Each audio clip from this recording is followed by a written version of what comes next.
जमीन पर चलने वाली क्रेनें तो आपने बहुत सी देखी होंगी। लंबी लंबी क्रेनें, बड़ी बड़ी क्रेनें जो बिल्डिंग ढहा भी सकती है और भारी से भारी गाड़ी को उठा भी सकती है। ट्रैफिक वालों के हाथ में पड़ जाए तो क्या बाइक क्या कार चकनाचूर कर सकती है। लेकिन क्या कभी आपने समंदर में काम करने वाली क्रेन के बारे में सुना है? समतल सतह पर नहीं, समुद्र की तूफानी लहरों के बीच जब समुद्र अपने उफान पर होता है, तब भी एक स्पेशल प्रकार की समुद्री क्रेन की मदद से कंस्ट्रक्शन का काम समंदर में भी किया जा सकता है। जी हाँ, आज हम जमीन नहीं, समंदर पर काम करने वाली समुद्री बड़ी बड़ी क्रेनों के बारे में बात करेंगे, जिन समुद्री क्रेनों का समुद्री लहरें कुछ बिगाड़ नहीं पाती। बड़े बड़े तूफान भी इसे अपना काम करने से रोक नहीं सकते। ऊंची नीची झूलती हुई सतह भी इन विशालकाय समुद्री क्रेनों पर खरोच तक नहीं मार सकती। आप अंदाजा भी नहीं लगा सकते कि इनका वजन कितना होता है। इन समुद्री क्रेनों का वजन 14 करोड़ किलो तक हो सकता है। तभी तो दुनिया की सबसे बड़ी समुद्री क्रेनें कहलाती है। चलिए आपको बताते हैं इतनी बड़ी क्रेनें आखिर कैसे समंदर में टिक पाती हैं और कैसे समुद्री क्रेन काम भी कर पाती है। दोस्तों, आज हम बात करेंगे दुनिया की सबसे बड़ी समुद्री क्रेन की। इस क्रेन शिप का नाम है SSCV स्लीपनीर SSLV, यानी कि सेमी सबमर्सिबल क्रेन वेसल। इसका नाम नॉर्स माइथोलॉजी के ओल्डन देवता के 8 पैरों वाले घोड़े स्लीपनीर के नाम पर रखा गया है। स्लीपनीर असल में एक क्रेन वेसल है और इसके ऊपर 2 विशालकाय क्रेन हैं, जिनकी कैपेसिटी को दुनिया की कोई दूसरी क्रेन बीट नहीं कर सकती।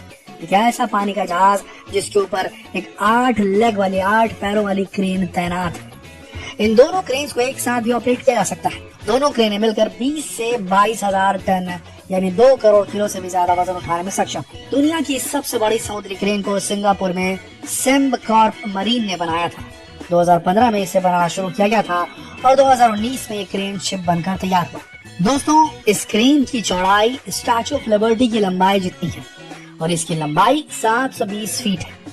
इसकी सतह के नीचे 8 बहुत बड़े बड़े कॉलम लगे हुए हैं जो इसे आगे बढ़ाते हैं और हर कॉलम पर एक थ्रस्टर लगा हुआ है जो लहरों से टकराने में और टिके रहने में इस क्रेन शिप की मदद करते हैं।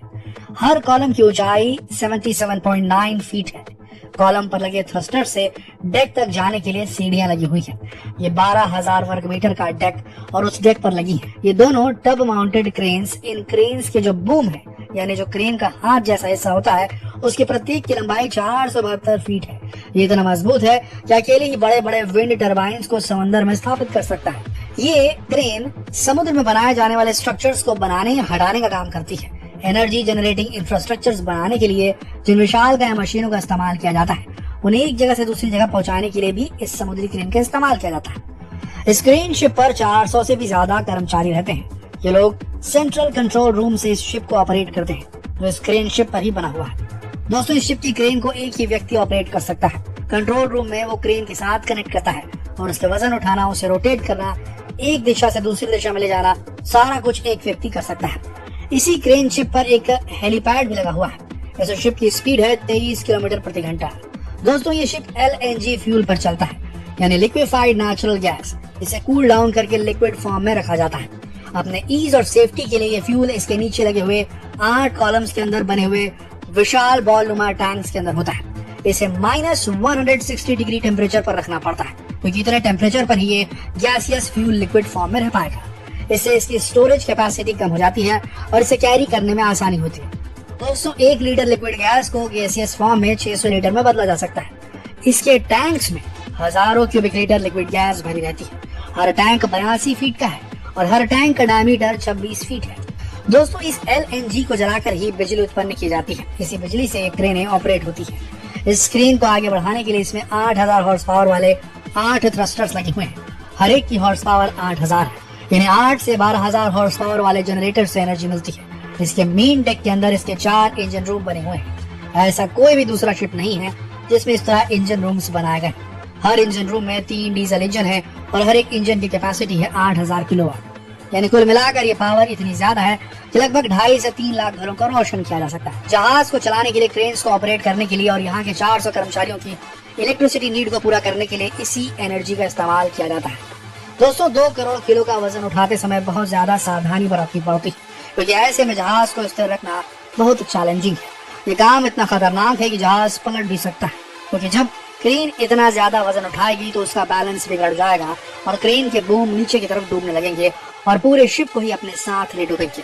इस बैलेंस को मेंटेन करने के लिए शिप के दूसरे छोर पर भी सेम वेट होना चाहिए, उतना ही जितना क्रेन ने उठाया हुआ है। इसके लिए क्रेन शिप के नीचे 2 बड़े पॉन्टून लगाए हुए हैं, जिनके अंदर 42 ब्लास्ट टैंक्स, जिन्हें पानी से पूरा भरा जा सकता है। पानी से भरने के लिए पंप्स और वॉल्व्स भी हैं, जिससे जरूरत पड़ने पर सेम वजन का पानी इन पॉन्टून्स में भरा जाता है और जरूरत ना हो तो बाहर निकाल दिया जाता है।